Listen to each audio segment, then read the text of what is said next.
The perfumer of Damascus. The air in the narrow, vaulted streets of old Damascus in 1940 was a rich tapestry of spice, leather, and rosewater. Yet, within the small shop of Yara, the scents were something more profound. Yara was no ordinary attar perfumer. Her skill lay not in measuring oils, but in mapping the human heart. She could blend essences so perfectly that her customers swore her perfumes didn't just smell beautiful. They unlocked forgotten memories. A whiff of her ambergris royale might bring back the sound of a mother's lullaby. Her saffron sunset could instantly restore the taste of a wedding feast. Every week, without fail, Adil, a poet whose verses were already beginning to capture the city's attention, came to her. He never requested a particular oil. Instead, he would lean across the counter, his gaze lost in the glass vials, and ask for the same impossible thing, the fragrance of yesterday. Their weekly ritual was a quiet performance. Adil would describe a fleeting sensation, the dust kicked up by a morning carriage, the cool air just before the moon rises, the smell of burnt sugar from a festival he dimly remembered.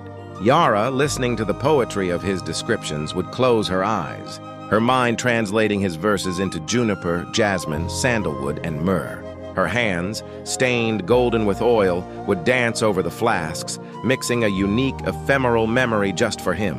She was his scent, and he was her verse. He believed she bottled his soul. She knew his words were the only true label her fragrances ever needed. The rhythms of their quiet, sensory love were shattered by the sound of distant artillery fire. War, a grim and odorless presence, had finally crept into the ancient city. Adil's poetry became sharper, filled with urgency, warning his people of the encroaching darkness.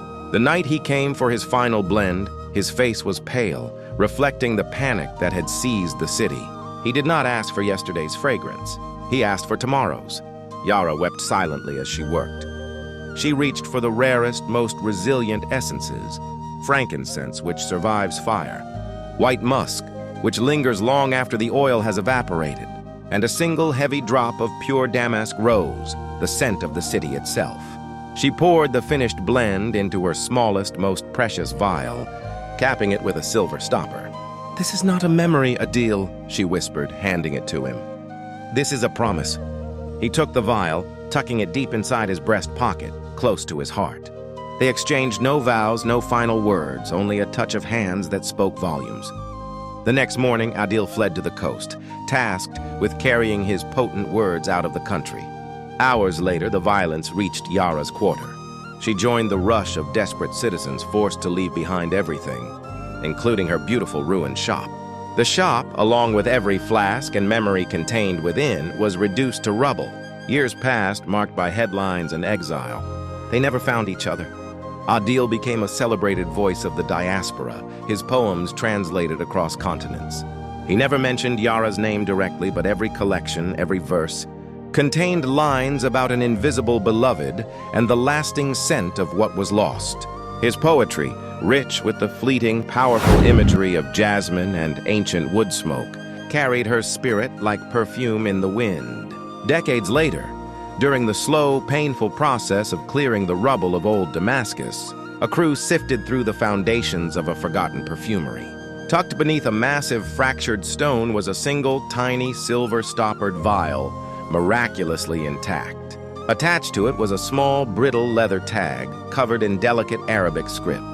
The tag, preserved through war and time, read, "For the one who smells poetry in the air." The vial contained no liquid, but when the worker gently opened it, a ghost of scent rose into the air, a trace of frankincense and the sweet, defiant smell of the damask rose.